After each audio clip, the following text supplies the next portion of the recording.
There we go. There's Film Courage right there. Hello.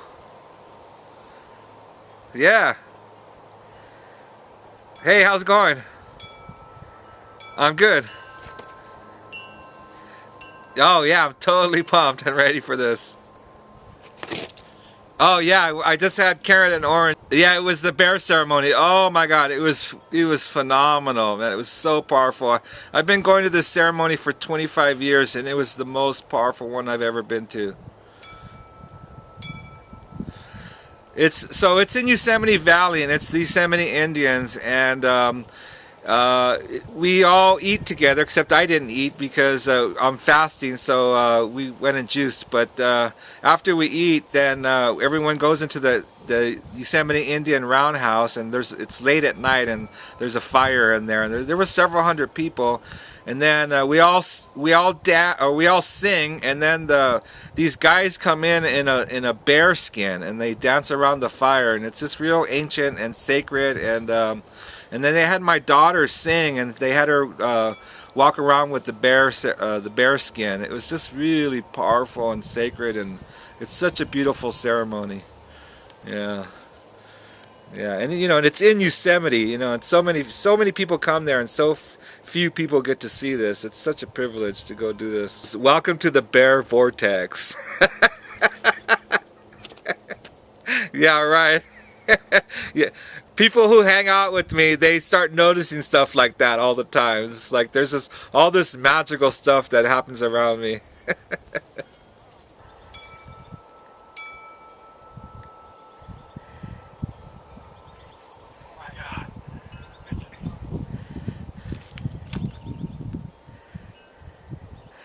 Oh, great. Wow, that was a great intro. You guys did a great job.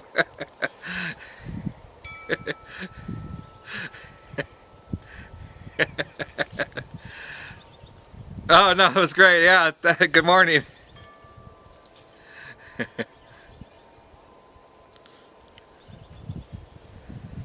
Oh, that's right. Yeah, I'm on day 6.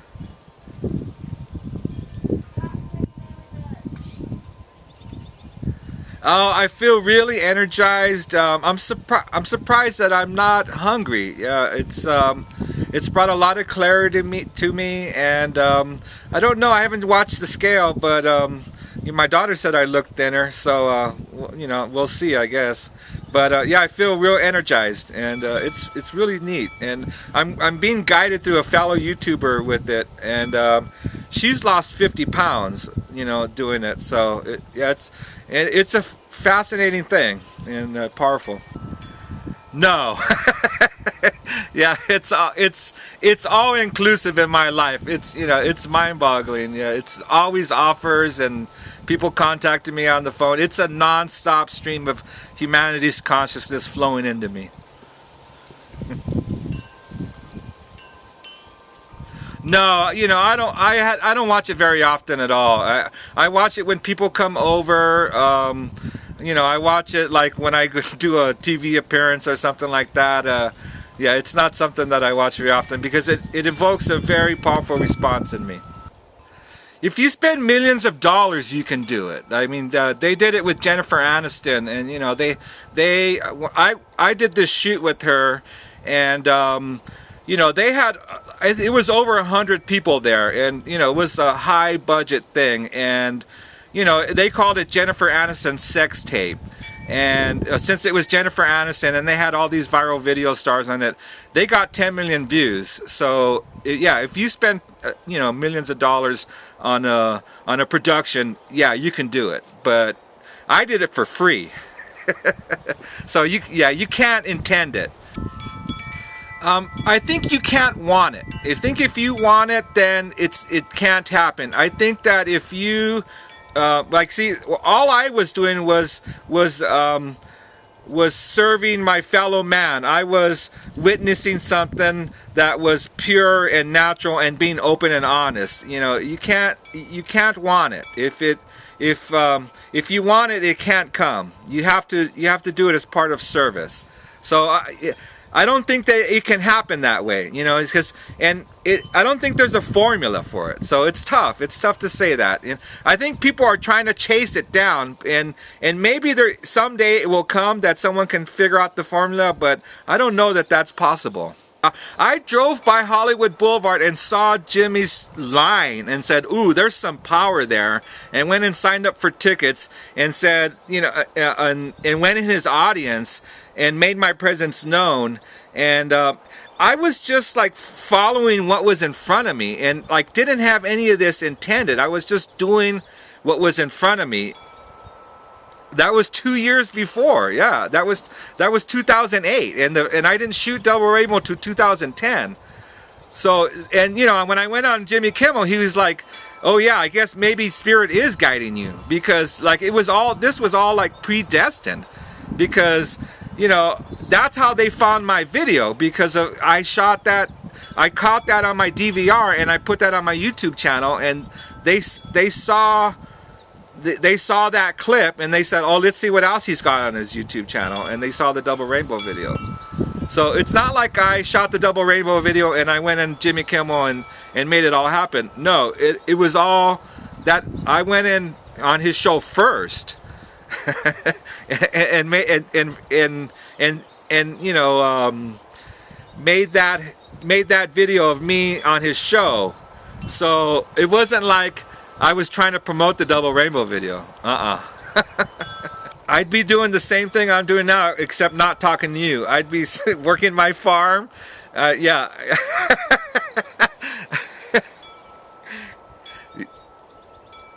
Yeah, I would have went to the bear ceremony last night. I would have, yeah, I'd be, you know, working, yeah, farming. Yeah, that's it.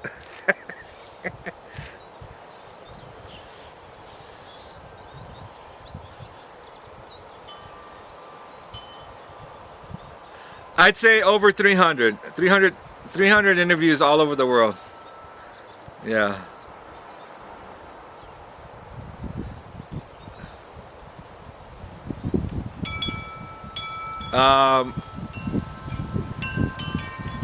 Less than 5. Yeah. Yeah, because Spirit told me that I'm supposed to spread this message, and the only reasons I turned it down was it was a conflict. It was a conflict because it was timing. I was doing 2 at once, you know. It was like, oh, I was already busy. So I made myself available at all times of the day, at all hours. I never said no. The only reason I couldn't do it was because I was already doing something. And money was never an issue. I never charged for anything. You know, if someone was going to make some money off of it, then they needed to give me some, but I never made it about, oh, you have to pay me. So, I mean, I was born and raised in LA, and then I came to Yosemite to live and work in 1985. So it's like I have both worlds. And then I bought this farm, and I also have high-speed internet. I'm in the middle of nowhere, but I'm connected. So it's like I have everything. You know, I have this peace and solitude, but I'm also connected. So it's like I have like the best of both worlds. So it's like I was the perfect person to do this, because I am open to spirit, but I'm also connected to humanity. It's powerful stuff. I never get tired. I am tireless. No, I am a servant. I'm a vessel of spirit, a servant of mankind. I am here to spread the message, and I have unlimited energy. No, I never get tired. Yeah, in the first 6 weeks, it was phenomenal. I was doing 5-6 interviews a day at all hours of the night. Some of the big ones, they said, "Oh, we want you up at 1 in the morning," and I would like go to sleep with the phone in my hand, and I would wake up at 1 in the morning and do it. And sometimes I had to be up all night to do it. And you know, I would wake up at 7 in the morning and just do an interview, and then go back to sleep and do another one a couple of hours later. And you know, I just work tirelessly. That's one thing about me. I have so much energy. I could just belt it out. Because you know, I've always had this really intense life, and I've always been this really intense person. You know, I was a cage fighter, and you know, so people that are around me, and it's like, oh, it's just another thing. You know, it's like, you know, it's just another thing that's in this amazing guy's life. So yeah, it's nothing that is out of step with who I am. Yeah. There's been a couple of overwhelming things. When I was on stage at VidCon, there was thousands of people singing my words. That was kind of overwhelming. And then when a high school in Iceland raised money to bring me out there, and they did a festival where they sang and danced, and they did a play, and then these high school kids surrounded me, and they were all hugging and kissing me, and that was hard to understand. So that was, and then hugging Jennifer Aniston. That was kind of that was kind of hard to understand. Those three things probably were like a little over the top, but everything else, you know, I get mobbed a lot. You know, people stop, but you know, it's all fun, and you know, I'm a cage fighter. I'm tough. You know, so nothing intimidates me. Nothing scares me. You know, so yeah, I take it all, you know, it's like, oh, that's just cool, you know. I enjoy life. So whatever comes, I'm happy with it. You can't want it. I never did. I never wanted it. You know, when you look at my video, it's obvious I didn't try. I didn't want it.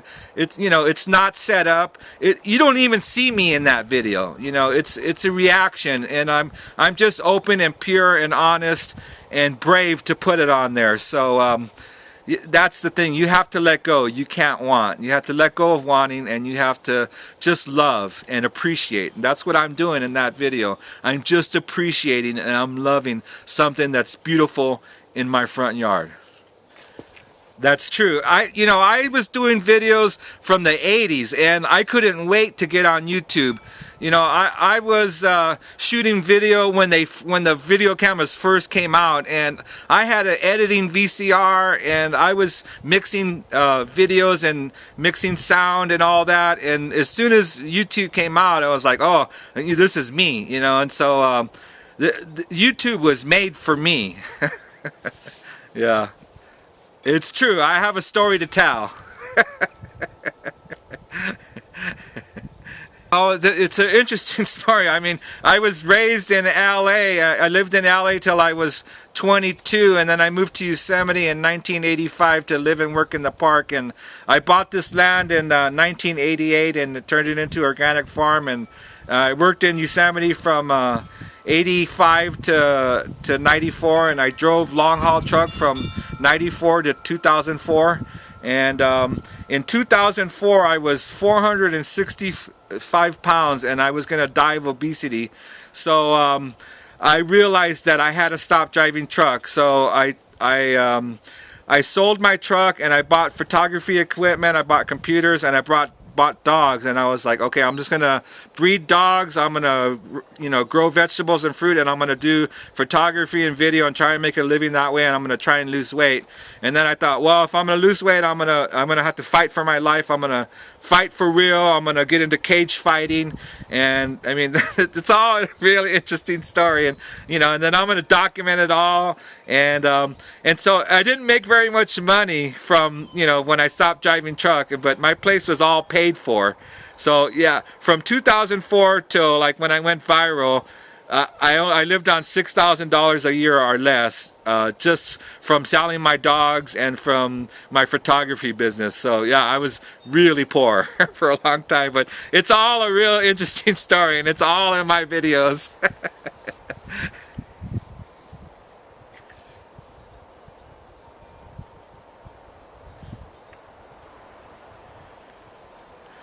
The first time I saw myself on video, I said, oh my God, that's me. I need to do that. Someone took a video of me riding my motorcycle like in the 80s, or as soon as video came out, and I was like, I need to have a video camera. And so I took a credit card out, and I put an ad in the local paper saying, I will videotape your event for free, and I'll sell you the tapes for $20. And I would go into videotape events and sell tapes for, and I would, you know, sell tapes for $20, and I would make, you know, $200-300, and I paid for my equipment that way. And you know, I didn't make very much money, but I made enough to buy more equipment, and I bought enough equipment so I had really good equipment. And So, you know, I wasn't making a whole bunch of money, but I made enough to where I could really do this really good.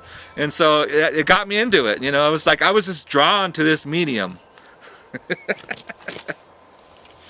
So you call those people trolls, and you know, all of that is all of that is, it's about them, you know, and you just realize that, you know. So if someone comes after you, you realize that they're pathetic people, and they're you know, they're feeling bad about themselves, and so it's not about you. So whenever someone attacks me, it's like, I know that they're pathetic creatures, you know, and it's always 100%. They don't have a profile picture, and they don't have any videos. So they're horrible, miserable people who live in toilets. Energy flows through me, and I can really handle it. I don't like traffic, I don't like cars and all that, but humans, I love that energy, and it's never negative. And I'm like the worst person to mess with. I'm a big giant cage fighter. I'm 350 pounds, and I'm trained in jiu-jitsu and boxing and all that. So no one ever messes with me, you know? And if you did, it's like, it would be over so quick. You know what I mean? And so many people love me. It would be, you know, everyone would defend me so quick, you know? So yeah, I never get any negative energy toward me in public. And if I did, it's like, I'm so protected by so many things that, yeah, nothing bad would ever happen to me. No, it's been a lifelong process of learning that. And, you know, okay, so martial arts has been something that I've been training in for a long time, and that's a big part of it. You know, martial arts trains you in that, and it becomes ingrained in you. It becomes part of your reality, part of your way of thinking, and people sense that, and you know, when you're 350 pounds, people, you know, you just put off this aura, and you're so big and powerful, people don't mess with you, and they don't even think about messing with you. So I'm only human, you know. So the thing about me is, I don't make it about me. I make it about my service to my fellow human beings. And if you can do that, if you can make it about not wanting it, if you can make it about, I want to serve my fellow human beings, I want to give my art, my soul to my humans because I love, then powerful things can happen. That's it right there. Well, coming to live in Yosemite is so powerful, you know, it's so beautiful. People come here from all over the world just to like get a glimpse of it, you know. They come and it's like, oh, I can spend 2 or 3 days here. And I've been living here since 1985, and I practice the Yosemite Indian ceremonies and cultures here. You know, I'm immersed in it, and I walk around there and people, it's like, oh, he's a Yosemite legend, you know, and I have this farm here that's right near the park, you know.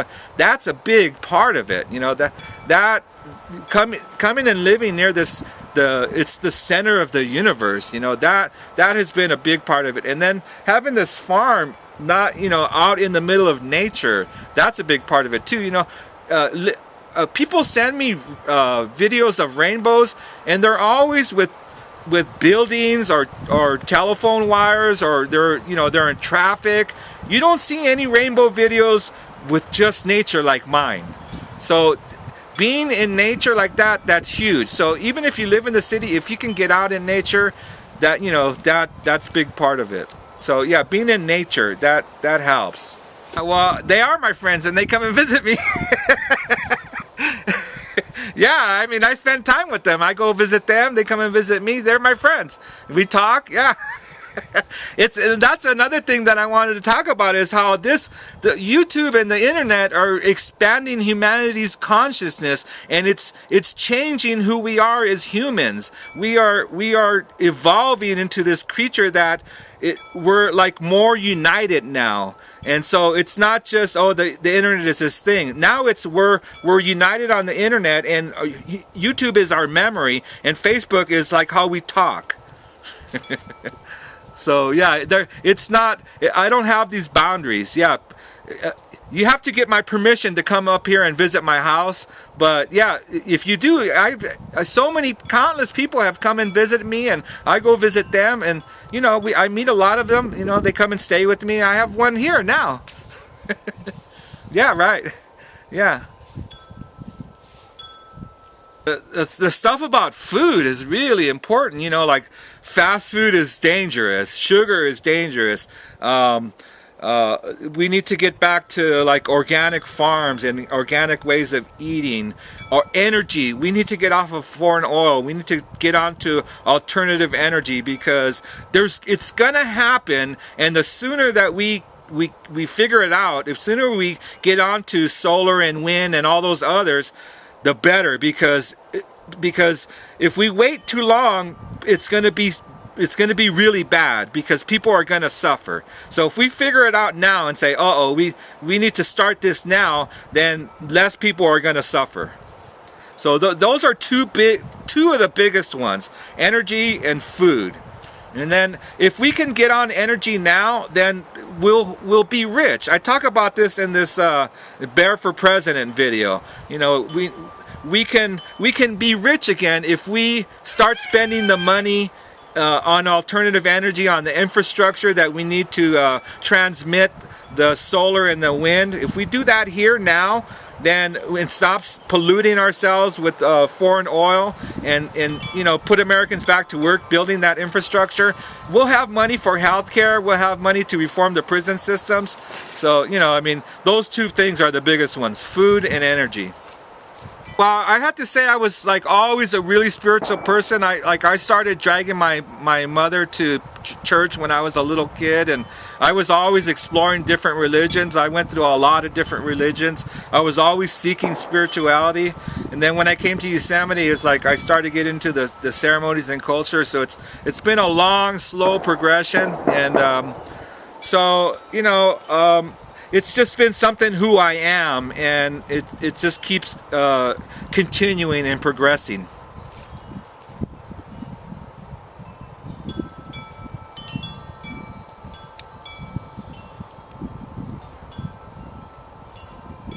It's already happened, you know, and people are not realizing that it's happened, but they're going to realize that it happened. But with the internet, people are connecting, and one of the things that I saw is I had a friend here, and she was sitting on my front yard, and I posted on my Facebook page that I needed to let my chickens out, and she's sitting in my front yard, and she goes, "When are you gonna let your chickens out?" And it was like, whoa. You know, because she didn't have her computer, but she understood that. And it's like, she's on Facebook, right? But she didn't have her computer with her. So she's tapped into that consciousness, even without that computer. So that's happening. That's where we're going. We're in that consciousness, and we're going there. We're going to go there without our computers. Yeah, I mean, you know, some of the people that I'm really close to, you know, we're on the same level. We kind of like, we connect, we communicate without talking, without actually having to do it, you know, on Facebook. We kind of just know what's going on. Like, I have a video where I'm talking about my daughter, and the second I say her name, the phone rings, and it's her. Yeah, so, you know, it's stuff like that. Well, I'm in my front yard right now. Yeah, you can be in my front yard on a laptop, and you actually, where the double rainbow video was shot, you can be on your laptop without wires, you can be on your Wi-Fi without, you know, if you're running on your battery. Yeah, you could be walking around. I could be showing you that on Skype anywhere in the world, without electricity, without yeah, that's what it's like.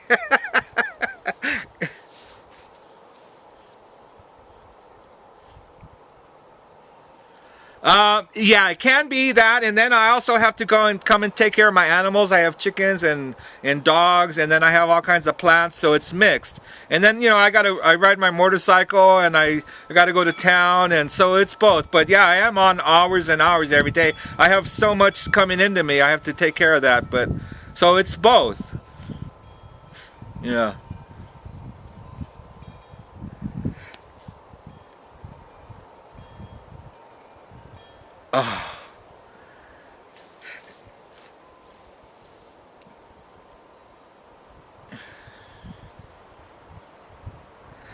that this is such an amazing place. And you know, I spent 10 years driving truck 48 states in Canada, and I looked for a better place than here, and I couldn't find it. You know, I was born and raised in LA, and I loved it, and I came up here and I was like, ooh, this is a better place. And I bought this farm, and when I drove truck, I was like, I'm gonna look for if there's any other better place. And I had all this criteria, you know, weather, politics, pollution, crime. There was a whole long list, and no place came close to this place. It's just fantastic. Great weather. You know, we're in California, which, you know, California is the leading as far as humanity's consciousness. You know, all the ideas start here. You know, film, technology, you know, everyone thinks that California is where it starts. So yeah, and then the weather here and the affordability of this place, it's fantastic. And the people here, they're like-minded here. They know that something's coming and they're preparing. Spirit is all around us. Spirit is, some people call it God, some people call it Mother Nature. Spirit is something other than yourself. Spirit can also be your fellow man. If you can love your fellow man, you know, then that's good enough. If you can treat your fellow man like if that person is God, then you're connecting to Spirit. And another way to do it is to just get out in nature and appreciate it. You know, if you can go look at a rainbow and go, oh my God, that's so beautiful, then you're doing it, you know. And the thing that's been powerful to me is people see rainbows now and they start saying my words. So even though maybe they're not really believing it, at least they're mouthing it, you know. So, and that's how I started to transform my life. I wanted to be a more generous person, and I wasn't, and I forced myself to be, and now I am because I forced it. And people are seeing rainbows and they're saying these words, and it's forcing it.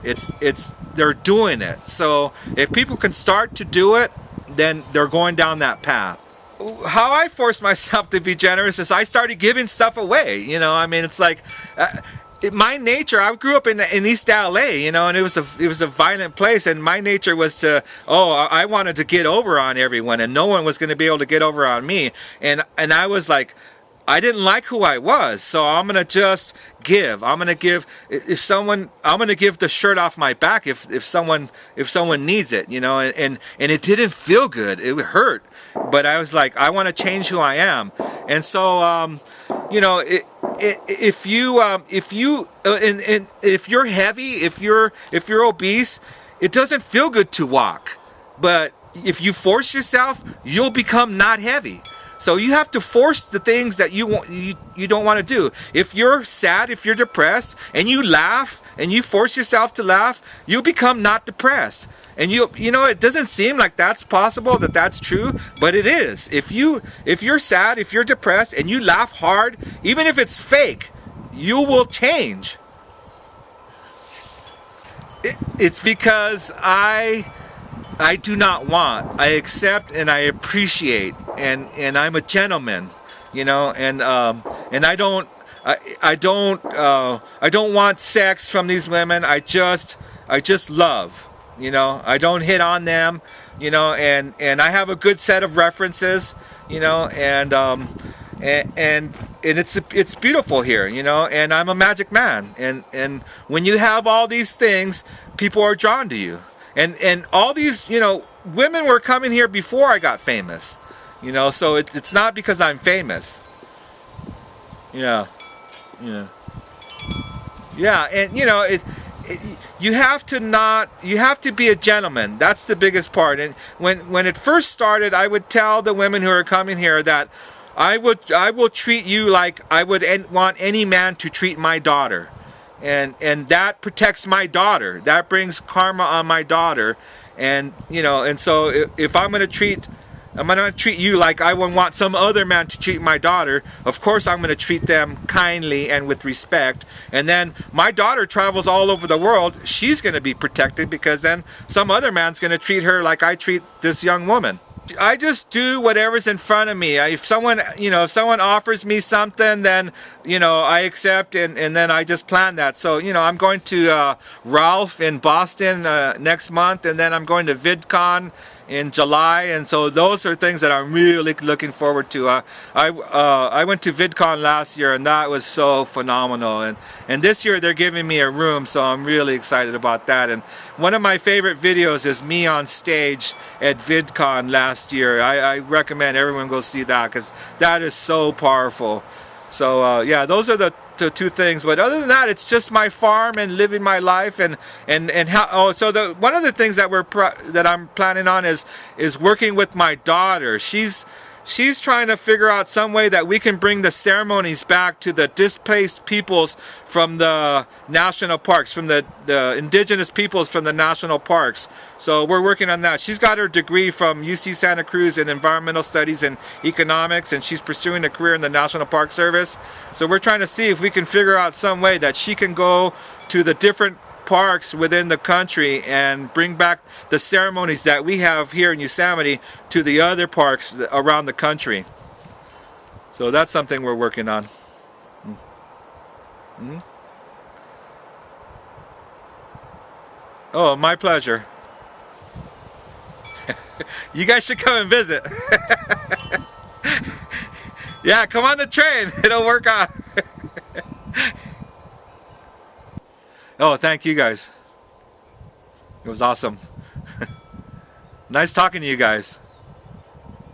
Happy Easter.